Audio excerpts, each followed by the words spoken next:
Olá, como vão todos? Primeiro, eu estou muito feliz de estar aqui nesse evento tão bacana, tão inovador, né? E agora nessa edição digital.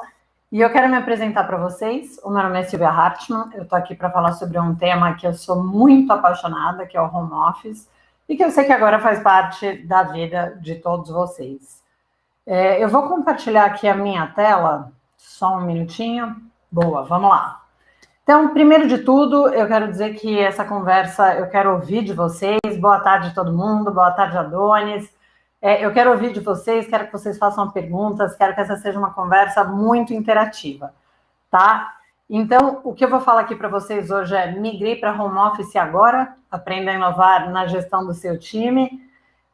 Quero falar rapidamente sobre mim. Então, primeiro de tudo, recomendo que vocês cliquem aí nesse QR Code, já tirem uma foto, já vão direto para o meu LinkedIn, e aí muitas das informações que eu não vou falar aqui para não ser chata, vocês encontram por lá. Além disso, eu vou fazer um sorteio no final da palestra, então estejam no LinkedIn, que vai fazer parte aí da brincadeira. Mas eu sou especialista na gestão de home office, né? Do trabalho no modelo home office híbrido e integral também. Sou conselheira de carreira, sou palestrante no tema de inteligência emocional, faço mestrado acadêmico na USP, e aí, claro, não por acaso, o meu tema de pesquisa é o home office e as práticas de gestão de pessoas, então faz mais de um ano que eu só faço ler e trabalhar com isso, que eu gosto muito. E trabalhei 20 anos em multinacionais e em empresas grandes de varejo, que vocês podem ver lá no LinkedIn, com marketing, isso mesmo. Eu venho do mundo do marketing, mas eu descobri que eu realmente sou apaixonada pela gestão de pessoas. Tem o Reinaldo aqui, já está dizendo que trabalha, está em regime de home office, mas que está voltando para o presencial. A gente pode falar sobre isso também, tá? Mas eu estou aqui para defender com unhas e garras que as empresas façam o melhor trabalho possível para que todo mundo possa trabalhar muito bem, pelo menos aí de forma híbrida. Então, estou aqui considerando, imaginando que vocês já deram aqui, já entraram no LinkedIn, já tiraram a foto, e eu vou avançar para a gente aproveitar o nosso tempo. Outra coisa que eu quero passar aqui para vocês, então, é claro que vocês todos já entenderam o que é trabalhar nessa modalidade, mas eu acho interessante trazer algumas informações. Então, até o começo do ano passado, pasmem, menos de 3% dos trabalhadores assalariados do mundo trabalhavam em home office. E até o segundo semestre de 2020, 23 milhões de profissionais só na América Latina já tinham passado a trabalhar em casa, que é um número realmente muito alto. O home office já é praticado desde 1970, quer dizer, ele já tem nome desde 1970, porque desde antes da era industrial, o pessoal já trabalhava em casa, né, os artesãos. Só que ele foi muito impulsionado pela disponibilidade das tecnologias de informação e comunicação e pelas famílias, né, são chamadas de dual career, né, as famílias onde ambos os cônjuges, né, os casais trabalham, têm filho, então precisavam de alguém para cuidar das coisas em casa e buscavam mais flexibilidade. Aqui no Brasil, só 22,7% das ocupações em geral podem fazer home office. O que isso significa? Que é muito seletivo, é muito restritivo. Então, lembre-se que tudo que eu falo aqui é para nós, trabalhadores do conhecimento. Eu participei de uma pesquisa, como pesquisadora, né, no ano passado, da FIA e da FEA, para entender a percepção dos trabalhadores.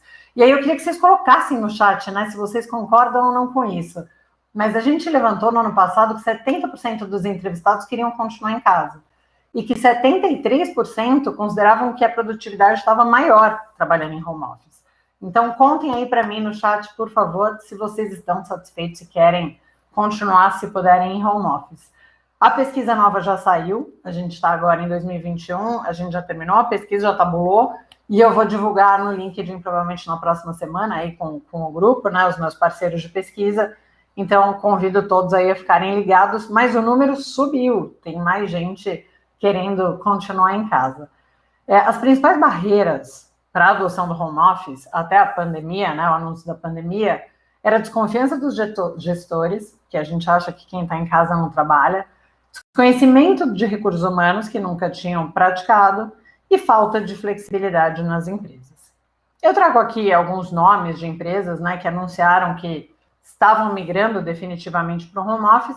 Temos aí aqui algumas empresas de tecnologia, algumas startups, mas o universo de startups que fez essa mudança também é muito grande.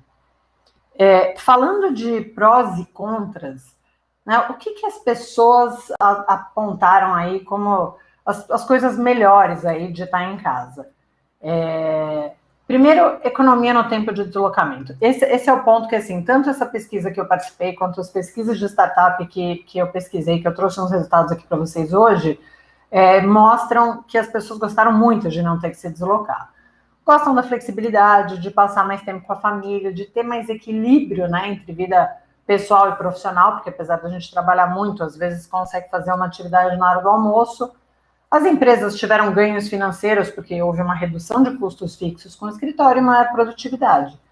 Os contras são justamente a diminuição da fronteira entre trabalho e a vida familiar, a jornada mais longa, é mais difícil sair do computador, eu sou suspeita, fico com esse computadorzinho no colo o tempo inteiro, estou aqui me policiando para melhorar, e a intensidade, né? A gente não tem as interrupções de escritório, por isso mesmo a gente acaba trabalhando muito mais.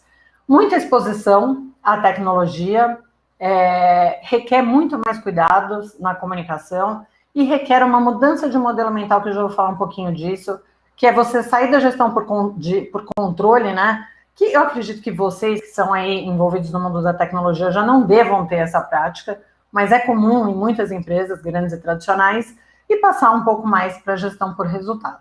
Eu tenho aqui o Adonis contando que é estudante, está satisfeito trabalhando à distância, então, Adonis, eu dei muita aula aí nesse período e foi ótimo, nós professores, a gente sente falta do vídeo, né, de ver as pessoas. E a Manuela está perguntando se a produtividade aumentou por a gente ficar mais tempo em casa. Sim, com certeza, um dos motivos da produtividade aumentar foi porque a gente não está fazendo pausas. Outro motivo, né, a gente não tem distrações, e esse é um dos grandes desafios para os profissionais e a autogestão, é como manter essa produtividade sem ter que trabalhar o tempo inteiro nessa intensidade e praticamente sem fôlego, né? Mas agora eu vou trazer um pouco essa conversa para o universo de vocês, né? Vamos falar sobre o universo de tecnologia aqui personificado, vamos dizer, aí pelas empresas startups. Então, a primeira coisa, né? Vocês se diferenciam basicamente porque vocês estão muito habituados à inovação, à tecnologia, são empresas, né, que pela própria natureza têm que ser escaláveis. Muitos já trabalhavam com times virtuais, afinal a gente está conversando aí com uma turma grande de tecnologia, e a questão da tecnologia, sim, vou falar, por exemplo, para a turma de programação, as pessoas que trabalham melhor sozinhas. Já era possível trabalhar em home office super bem, né? Se a gente olhar um pouquinho para trás, tem muito estudo sobre os times virtuais, que eram justamente isso. E são empresas, né, que já têm uma cultura empreendedora. Então, quando a gente olha para esse retrato, a gente pensa, poxa, tem tudo a ver. Pessoal de tecnologia, startup e home office nasceu para trabalhar junto, não precisa fazer nenhuma mudança. Mas mais ou menos, porque a gente está falando de pessoas. E aí, quando vocês falam, sejam vocês empreendedores, fundadores, donos de empresas, gestores ou profissionais, quando a gente está falando de questões aí humanas, é outro papo. Quando a gente está falando de lidar com pessoas, é um outro universo. É isso que eu quero trazer um pouco mais forte para vocês aqui. Então, trazendo um pouco aqui sobre essa pesquisa, eu sempre deixo aqui embaixo na base qual que é a fonte, né? Mas me inscrevam no LinkedIn, eu mando o que vocês quiserem. A pesquisa que eu conduzi aqui no Brasil, com o time da FEA e da FIA, os artigos que eu tenho acesso, as pesquisas que eu estudei, podem me pedir o que vocês precisarem depois, falem comigo que eu sou muito aberta. Então, essa pesquisa foi conduzida no ano passado, e aí totalmente por grupo de startups, o pessoal dizia que estava pronto para voltar para o escritório ali, então, até 3 meses, de 3 a 6 meses, e que se sentia confortável com isso, né? E quando se perguntou quantos dias as pessoas queriam ficar em casa, 50,3% diziam que queriam ficar 3 ou mais dias trabalhando em casa. É claro que muita água já passou debaixo dessa ponte, né, desde o ano passado para cá. Acho que a maioria das pessoas não imaginou que esse tema ia se estender tanto, né? Então, talvez se essa pesquisa seja repetida hoje, por exemplo, essa questão aqui já provavelmente nem vale mais. Só parando rapidinho aqui, o Reinaldo está dizendo que quem mora em São Paulo, o deslocamento de tempo é uma das melhores coisas, sem dúvida. E eu, cada vez mais, eu saio eventualmente para visitar clientes que são híbridos, né? E E para mim, assim, é contraproducente. Quanto a gente puder evitar o deslocamento, eu acho que é melhor para todos. Mas voltando aqui, né, porque as pesquisas mostram, e obrigada aí, pessoal, pela participação, fiquem à vontade para escrever o quanto quiserem. Essa turma aqui também fala que home office é produtivo. Então, lá eu mostrei para vocês a pesquisa aqui de empresas brasileiras e não tinha esse corte por startups e empresas de tecnologia, apesar de que elas faziam parte. Aqui não, aqui a gente está falando do grupo de startup e tecnologia. Então, a gente está vendo aqui que 31,8% diziam que foi um pouco mais produtivo e 23,5% que o trabalho foi muito mais produtivo em casa. E aqui, 86,4% dos fundadores, aqui embaixo de startups, disseram que vão adaptar práticas e políticas de gestão de pessoas e aí de home office, né, para as pessoas poderem trabalhar em casa. Esse é um ponto muito importante para vocês. De novo, eu acho que eu vou ser redundante nisso, mas eu já estudei esse troço aqui o suficiente para dizer para vocês, não é simplesmente mudar e falar, ok, agora vocês podem ficar em casa, porque isso mexe com muitas esferas que mexem com a segurança, de se eu vou crescer na empresa, se eu vou ter oportunidade, se eu vou ter visibilidade, gestão do conhecimento. Então, tem muitos pontos aqui para serem olhados e considerados. Quando a turma do Startup aqui respondeu a respeito do que sentia falta, o que não sentia falta, então aqui, reforçando, né, o que o colega disse, 55% não sente a menor falta do deslocamento e 18% não sente falta dos barulhos e interrupções do escritório.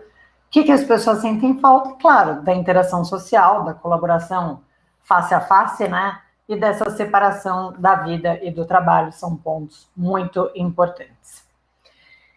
Como inovar, então, na gestão dos times do trabalho híbrido, né? Na gestão de times no trabalho híbrido? Eu adoraria ficar aqui 5 horas com vocês dando muitas dicas, mas eu resolvi trazer os blocos, os pilares, né? O que eu estou considerando realmente os pontos principais, que eu vejo que todos vocês têm que cuidar, seja como empreendedores, como fundadores, donos de empresa ou como trabalhadores. Então, a primeira coisa, condições de trabalho.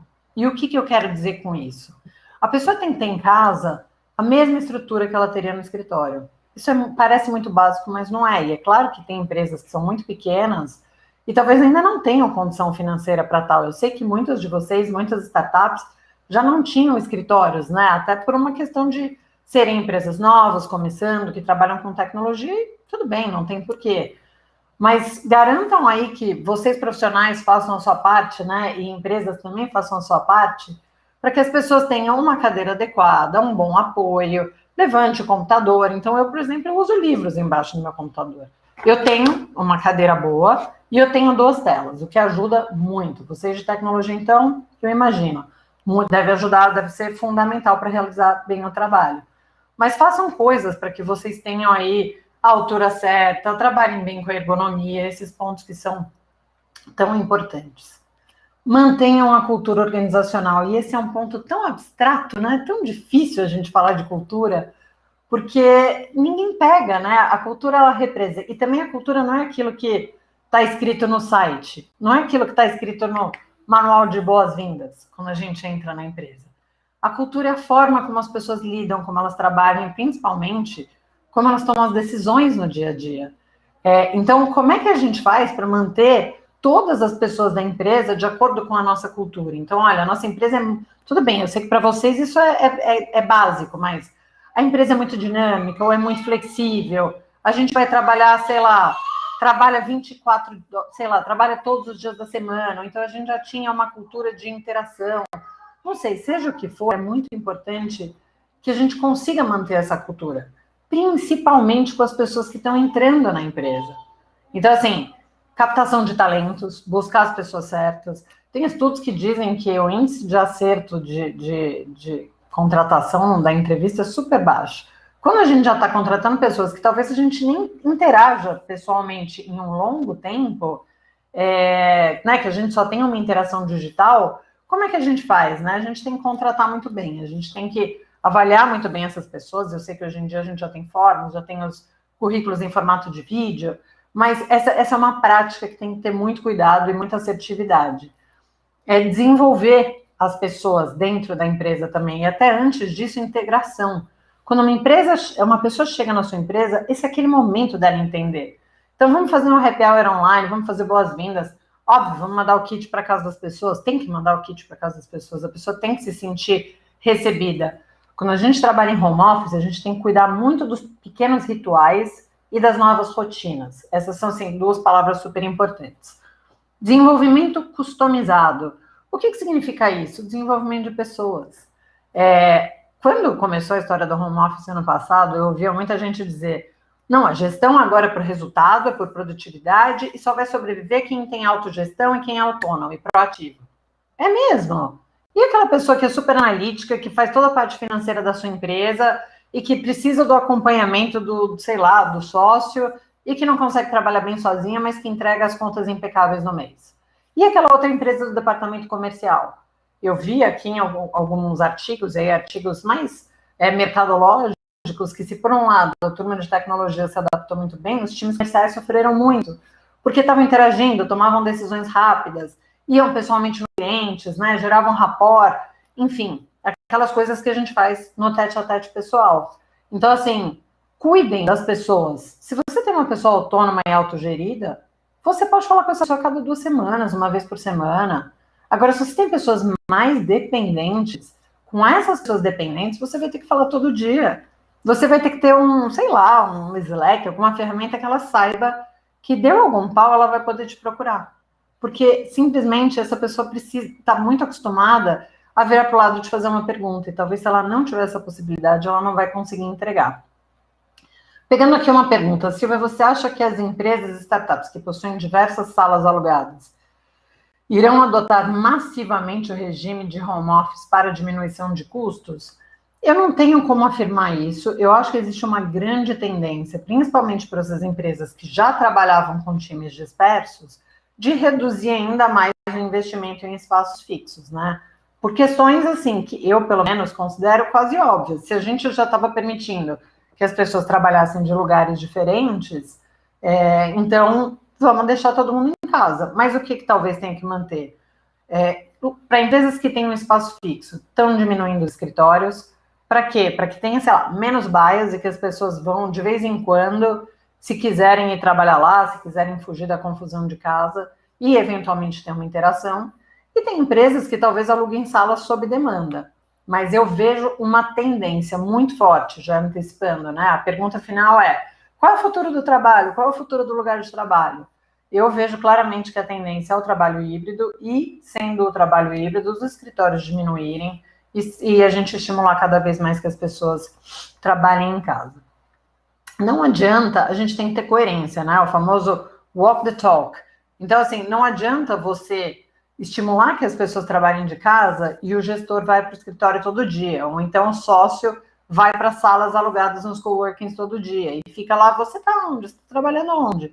Então, a flexibilidade tem um papel muito importante aqui, porque quando as empresas dão a flexibilidade para a pessoa não só escolher de onde quer trabalhar, mas muitas vezes o horário. Tudo bem, se a pessoa tem que atender cliente, o horário do cliente funcionar é das 9 às 6, 7, tem que ter alguém da empresa sempre naquele horário, trabalhando em casa atento, mas tem outros que vão trabalhar muito melhor de madrugada, e tem gente que de manhã vai cuidar da família e vai produzir muito mais até meia-noite, sei lá.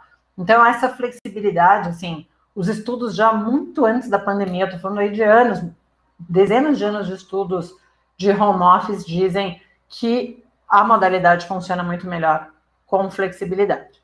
Por fim, comunicação, e é básico. A comunicação, o que envolve a comunicação? Primeiro, a empatia. A comunicação, ela só é efetiva quando a pessoa entende exatamente o que eu quero dizer, entende o que eu estou dizendo. Pessoalmente, já era difícil. Então, a gente vai ter que se policiar muito mais nas reuniões digitais para ter essa leitura das pessoas, para adequar o nosso tom de voz. Eu recomendo sempre abrir a câmera. Tem que abrir a câmera. Ah, não, tá...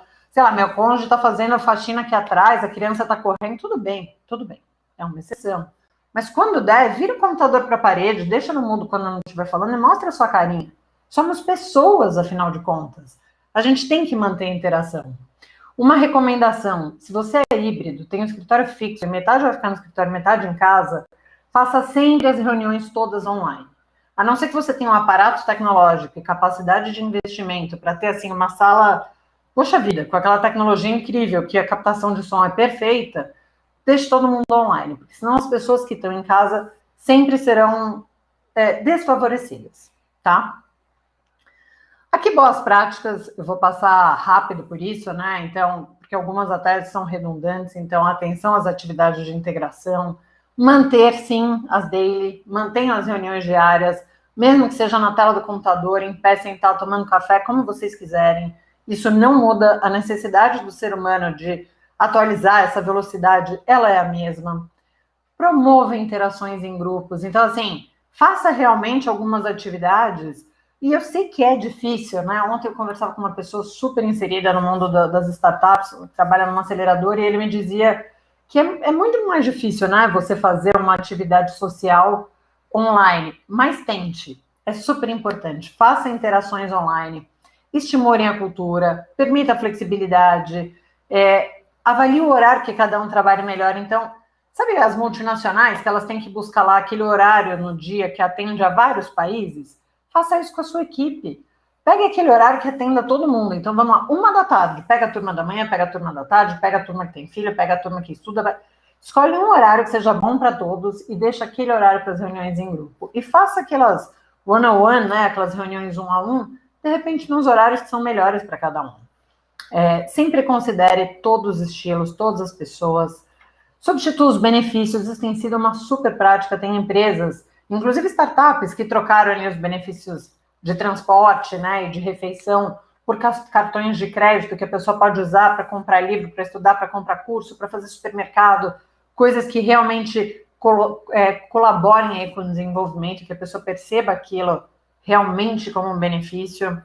Promova o treinamento de inteligência emocional e saúde mental. Eu ficaria aqui mais outra palestra inteira falando só disso, porque as pessoas estão ansiosas, né? Não só ansiosas com a questão da pandemia em si, ansiosas porque estão sozinhas em casa, inseguras porque não estão sendo vistas. Então, tem que trabalhar muito inteligência emocional e saúde mental. Dê atenção, sim, a práticas de gestão voltadas para resultado, mas lembre-se, desenvolva as suas pessoas para isso. Né? Não adianta você começar a cobrar só resultados e a turma não acompanhar.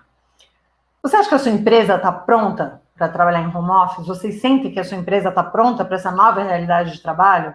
Eu deixo aqui essa reflexão para vocês. Considerando que só essas coisinhas que eu pincelei, vocês acham que conseguem elevar o nível do trabalho, permitindo essa flexibilidade para todo mundo? Então, olha, eu vou deixar essa pergunta.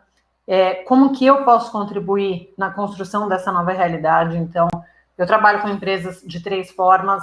Eu trabalho com diagnóstico e treinamento, é uma versão muito mais simples, mas que já ajuda a fazer um mapa da mina aí para vocês trabalharem melhor. Trabalho com diagnóstico e ciclos de workshops, então aí já dá para entrar um pouco mais específico nos diversos temas. E faço também diagnóstico, workshop e acompanhamento mensal, que é quando eu e a minha equipe, a gente vem e realmente faz esse trabalho da gestão de pessoas, de novo, só voltado para empresas em home office, trabalho híbrido, para que vocês possam pensar aí na inovação, nos negócios de vocês, e não tenham que se preocupar. Eu estou aqui no próximo slide, agora eu quero ver quem que realmente ficou atento na pergunta, né, e no LinkedIn. Eu quero deixar um sorteio aqui, então, para vocês que entraram no LinkedIn, eu gostaria que vocês fossem até este post, que está no meu LinkedIn, e respondessem qual a porcentagem de trabalhadores assalariados que trabalhavam em casa antes da pandemia. A primeira pessoa que responder o número certo, então eu já dei obviamente, é o número, eu ofereço para a sua empresa, ou se você for uma pessoa física, para você, essa oportunidade de fazer um trabalho aí, um diagnóstico e um treinamento para que você possa melhorar o seu trabalho online. Agradeço o tempo, temos muito pouquinho tempo aqui, deixo aí 2 minutinhos para se vocês tiverem outras perguntas. Senão, eu já agradeço muito o tempo e a atenção de vocês.